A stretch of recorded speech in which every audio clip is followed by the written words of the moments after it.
ఈరోజు దేవుని మాట 1వ దినవృత్తాంతముల గ్రంథము 16వ అధ్యాయము 21వ వచనము. నేను అభిషేకించిన వారిని ముట్టవలదనియు నా ప్రవక్తలకు కీడు చేయవద్దనియు సెలవిచ్చి ఆయన ఎవరినైనను వారికి హింస చేయనీయలేదు.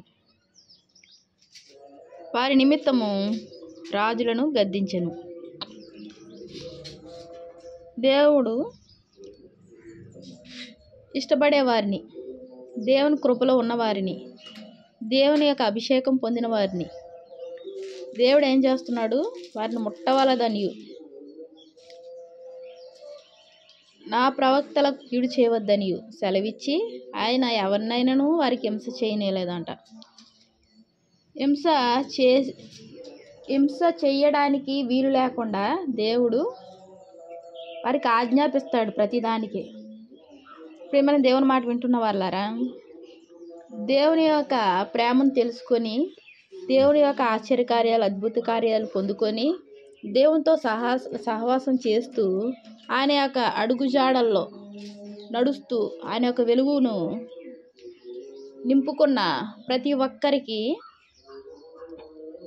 దేవుడు కృప, దేవుని యొక్క హస్తాలు తోడుగా ఉంటాయి.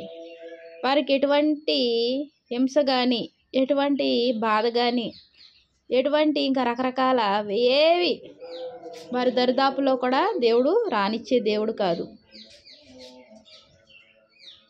ఆయన ఎవరినైనాను, అది ఏ సమస్య కావచ్చు, ఏదైనా కావచ్చు, దానివల్ల బాధపడే పరిస్థితి మాత్రం దేవుని బిడ్డలకు ఉండదు. వారి నిమిత్తము రాజులను గద్దించెను.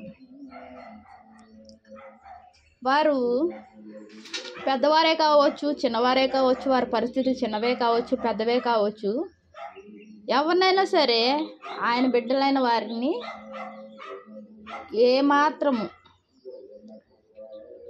ఏ నష్టము వాటిల్లకుండా ఆయన కృపగల దేవుడు ఆయన బిడ్డలైన వారికి ఎప్పుడూ తోడుగా ఉంటాడు.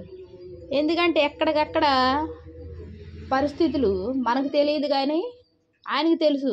ఏ పరిస్థితులు అడ్డుగా ఉంటున్నాయో, ఏ పరిస్థితుల వలన నా బిడ్డలు బాధపడతారో అని వాటినన్నిటిని ఆయన ముందుగానే ఆజ్ఞాపించి వాటిని దూరపరిచే దేవుడు. మరి అంత గొప్ప దేవుడు మనకు దొరికినందుకు మనం నిత్యము ఆయన్ను స్తుతించాలి, ఆయన ఆరాధించాలి, ఆయన సన్నిధికి వెళ్ళాలి, ఆయన ఆరాధించాలి. చాలామంది దేవుని సన్నిధిలో ఆరాధన ఉండదు.